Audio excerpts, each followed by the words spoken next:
Hello friends, welcome to Astrono Academy. This is Ashish. Now I am going to start Kailash Chandra volume 11, transcription number 226, a speed at the rate 120. Start.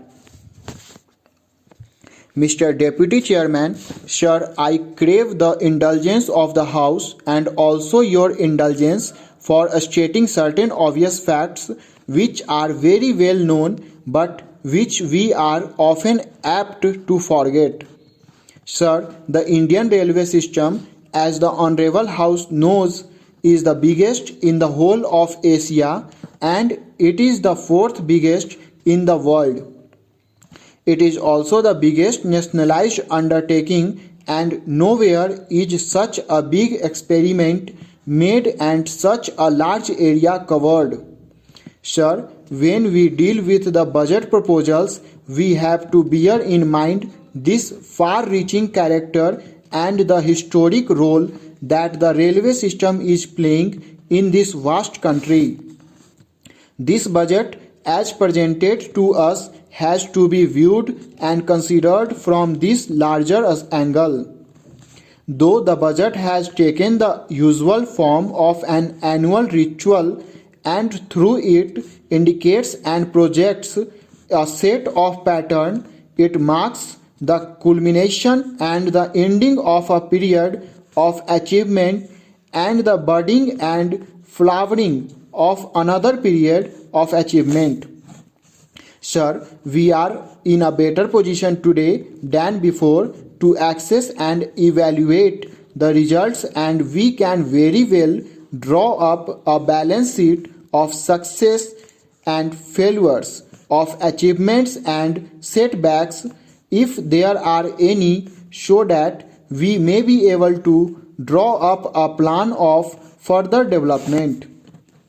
During the last 5 years, efforts have been made by the Ministry of Railway to realize and fulfill the goals and targets laid down in the plan.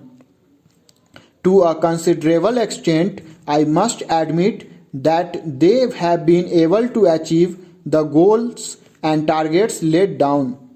All these achievements and developments that have taken place are really commendable, and we would not shirk on our side to pay compliments to them because they deserve them.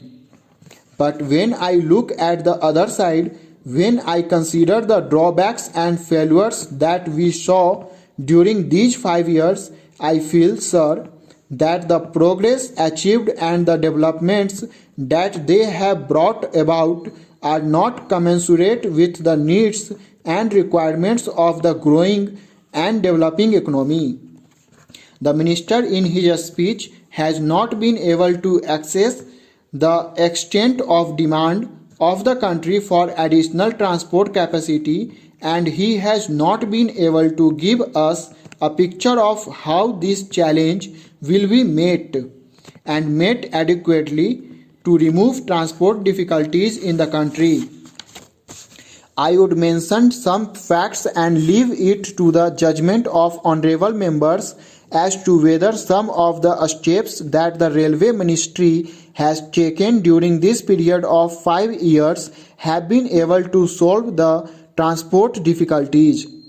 In spite of the 2 plans and the additional capacity released as a result of development, the problem of congestion, which has also been referred to by the other honorable members, is proving a great deterrent. It has proved a great deterrent in the past. It is proving a great deterrent at present and perhaps it will prove a greater deterrent hereafter. This problem of congestion has been growing. Perhaps the planners were not able to visualize or anticipate the growing demand for transport in the country. Today, a very critical situation is created in spite of all developments. Goods are not being lifted from the ports. Complaints have been received about this.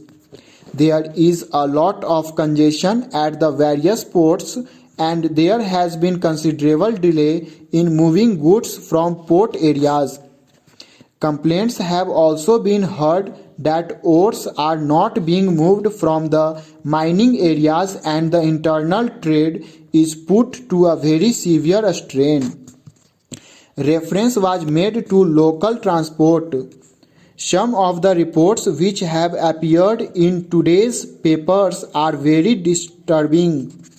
We are told that the crisis is very deep in the UP areas and as a result of paucity of coal, many industries, perhaps even the railways there, and the normal life in certain of those areas in UP have suffered considerably.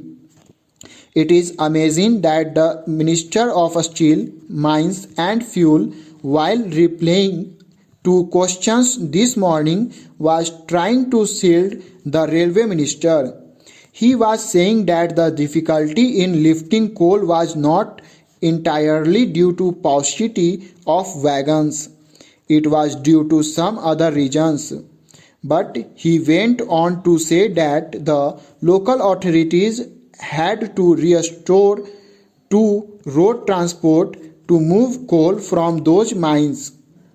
If that is so, I do not know why, if the wagons had been made available in the past and if they are made available today, there was necessity to move coal from the colliery by road transport. Road transport is costlier and ultimately it is not economic.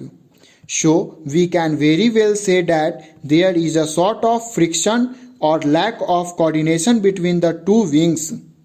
It has also been borne out clearly that transport of goods or ores has suffered because there has been wagon shortage. If there has been no shortage, at least there has been considerable delay in getting them. Thank you very much.